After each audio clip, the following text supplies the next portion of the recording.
मनोवृत्ति। यह कहानी इंसानी सोच और मनोवृत्ति पर एक खूबसूरत कटाक्ष है। तो लीजिए पेश है प्रेमचंद की एक और कहानी मनोवृत्ति।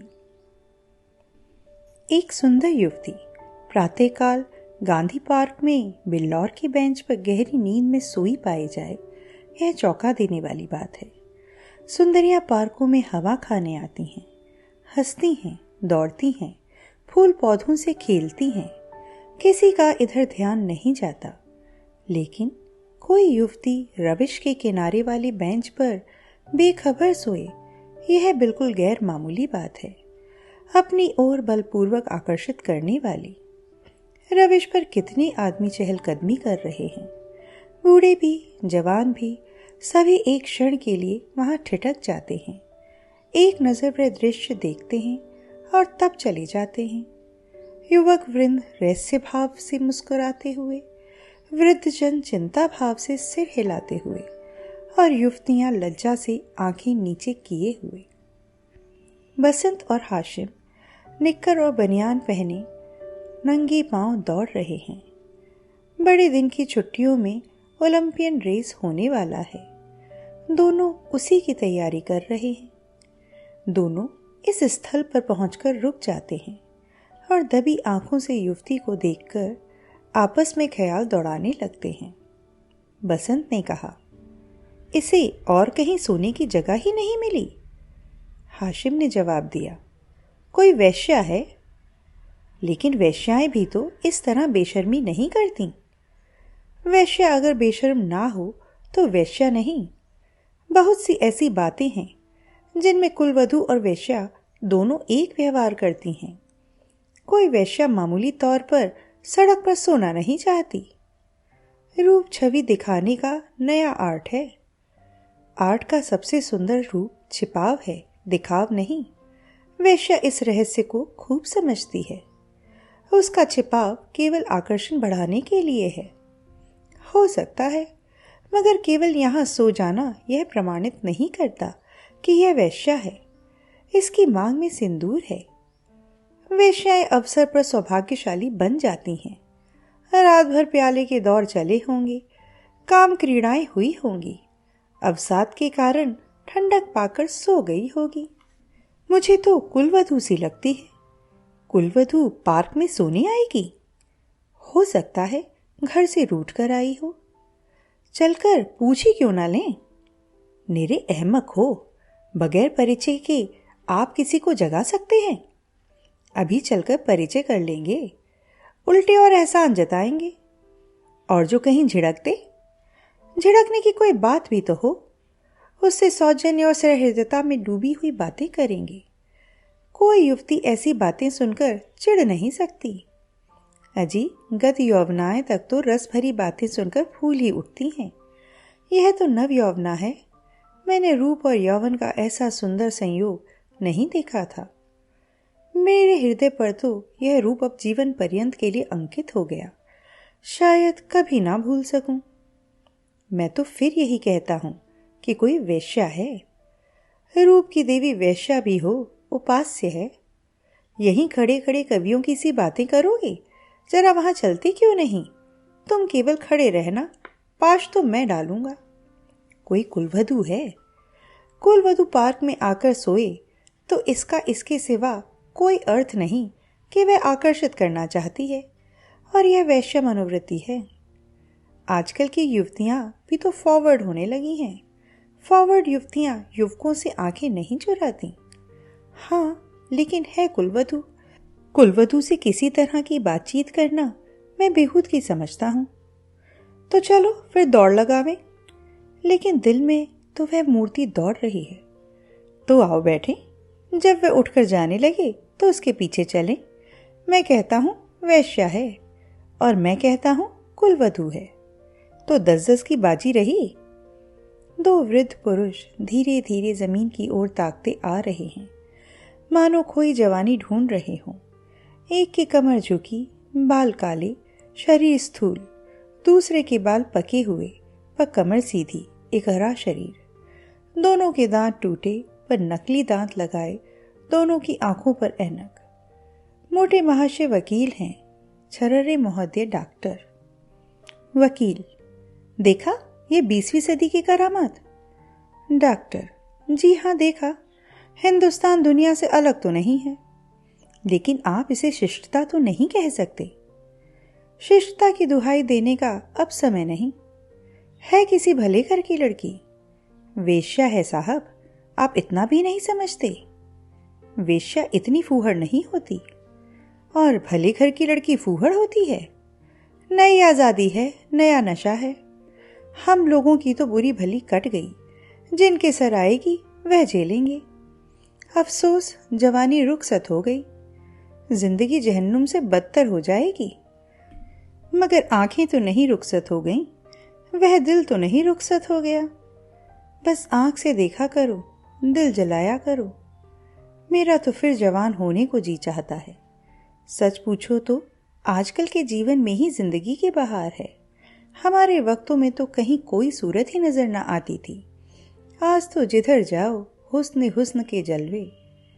सुनो, युवतियों को दुनिया में जिस चीज से सबसे ज्यादा नफरत है वह बूढ़े मर्द हैं। मैं इसका कायल नहीं। पुरुष का जौहर उसकी जवानी नहीं, उसका शक्ति संपन्न होना है। कितने ही बूढ़े जवानों से ज्यादा कड़ियल होते हैं। मुझे तो आए दिन इसके तजर्बे होते हैं। मैं ही अपने को किसी जवान से कम नहीं समझता। यही सब सही है, पर बूढ़ों का दिल कमजोर हो जाता है।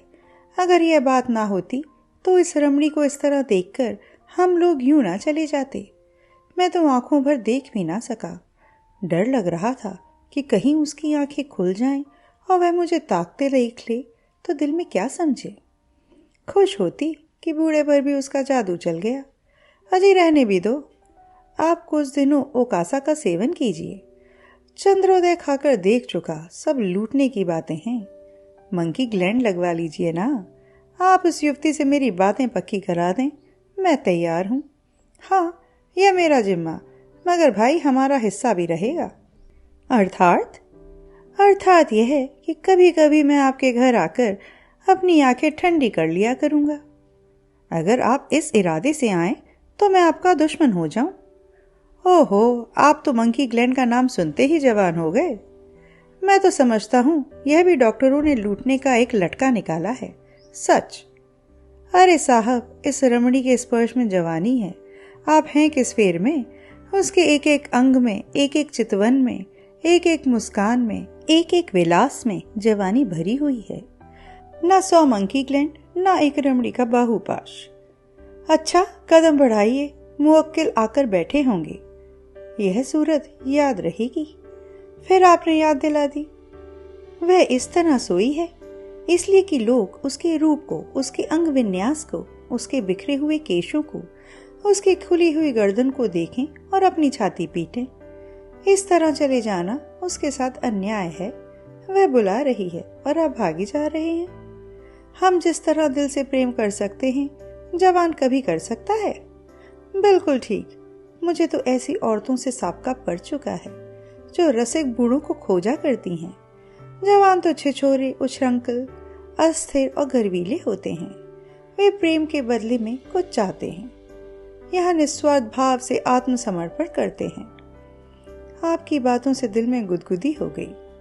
मगर एक बात याद रखिए, कहीं उसका जवान प्रेमी मिल गया तो मिला करे, यहाँ ऐसों से नहीं डरते। आपकी शादी की कुछ बातचीत थी तो? हाँ थी, मगर अपने ही लड़के जब दुश्मनी पर कमर बांधे तो क्या हो। मेरा बड़ा लड़का यशवंत तो मुझे बंदूक दिखाने लगा। यह जमाने की खूबी है। अक्टूबर की धूप तेज हो चली थी। दोनों मित्र निकल गए। 2 देवियां, एक वृद्धा, दूसरी नवयौवना, पार्क के फाटक पर मोटर से उतरी और पार्क में हवा खाने आई। उनकी निगाह भी उस नींद की माती युवती पर पड़ी। वृद्धा ने कहा, बड़ी बेशर्म है। नवयौवना ने तिरस्कार भाव से उसकी ओर देखकर कहा, ठाठ तो भले घर की देवियों के हैं, बस ठाठ ही देख लो। इसी से मर्द कहते हैं स्त्रियों को आजादी ना मिलनी चाहिए। मुझे तो कोई वेश्या मालूम होती है। वेश्या ही सही, पर उसे इतनी बेशर्मी करके स्त्री समाज को लज्जित करने का क्या अधिकार है? कैसे मजे से सो रही है, मानो अपने घर में है। बेहयाई है। मैं पर्दा नहीं चाहती, पुरुषों की गुलामी नहीं चाहती, लेकिन औरतों में जो गौरवशीलता और सलज्जता है उसे नहीं छोड़ना चाहती। मैं किसी युवती को सड़क पर सिगरेट पीते देखती हूँ तो मेरे बदन में आग लग जाती है। उसी तरह आधी छाती का जम्पर मुझे नहीं सुहाता। क्या अपने धर्म की लाज छोड़ देने से ही साबित होगा कि हम बहुत फॉरवर्ड हैं? पुरुष अपनी छाती या पीठ खोले तो नहीं घूमते। इसी बात पर भाई जी, जब मैं आपको आड़े हाथों लेती हूँ तो आप बिगड़ने लगती हैं। पुरुष स्वाधीन है, वह दिल में समझता है कि मैं स्वाधीन हूँ। वह स्वाधीनता का स्वांग नहीं भरता। स्त्री अपने दिल में समझती है कि वह स्वाधीन नहीं है, इसलिए वह अपनी स्वाधीनता का ढोंग करती है। जो बलवान है वे अकड़ते नहीं, जो दुर्बल है वही अकड़ दिखाते हैं।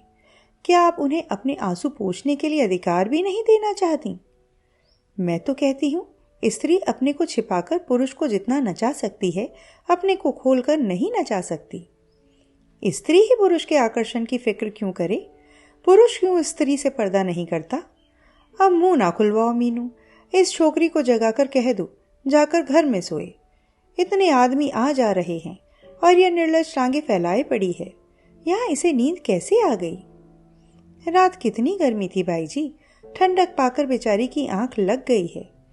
रात भर यहीं रही है, कुछ कुछ बत्ती हूँ। मीनू युवती के पास जाकर उसका हाथ पकड़कर हिलाती है। यहाँ क्यों सो रही हो देवी जी? इतना दिन चढ़ आया, उठकर घर जाओ। युवती आंखें खोल देती है। ओहो, इतना दिन चढ़ाया? क्या मैं सो गई थी? मेरे सिर में चक्कर आ जाया करता है। मैंने समझा शायद हवा से कुछ लाभ होगा। यहाँ आई पर ऐसा चक्कर आया कि मैं इस बेंच पर बैठ गई। फिर मुझे कुछ होश ना रहा। अब भी मैं खड़ी नहीं हो सकती। मालूम होता है मैं गिर पड़ूंगी। बहुत दवा की पर कोई फायदा नहीं होता। आप डॉक्टर श्यामनाथ को जानती होंगी, वह मेरे ससुर हैं। युवती ने आश्चर्य से कहा। अच्छा, वह तो अभी इधर ही से गए हैं। सच? लेकिन मुझे पहचान कैसे सकते हैं? अभी मेरा गौना नहीं हुआ है। तो क्या आप उनके लड़के बसंत लाल की धर्मपत्नी हैं? युवती ने शर्म से सिर झुकाकर स्वीकार किया। मीनू ने हंसकर कहा, बसंत लाल तो अभी इधर से गए हैं। मेरा उनसे यूनिवर्सिटी का परिचय है। अच्छा, लेकिन मुझे उन्होंने देखा कहाँ है? तो मैं दौड़कर डॉक्टर को खबर दे दूं? जी नहीं, मैं थोड़ी देर में बिल्कुल अच्छी हो जाऊंगी। बसंतलाल भी वह खड़ा है, उसे बुला दूं? जी नहीं, किसी को ना बुलाइए। तो चलो, अपने मोटर पर तुम्हें तुम्हारे घर पहुंचा दूं। आपकी बड़ी कृपा होगी। किस मोहल्ले में? बेगमगंज, मिस्टर जयराम दास के घर। मैं आज ही मिस्टर बसंतलाल से कहूंगी। मैं क्या जानती थी कि वह इस पार्क में आते हैं, मगर कोई आदमी तो साथ ले लिया होता। किस लिए? कोई जरूरत ना थी।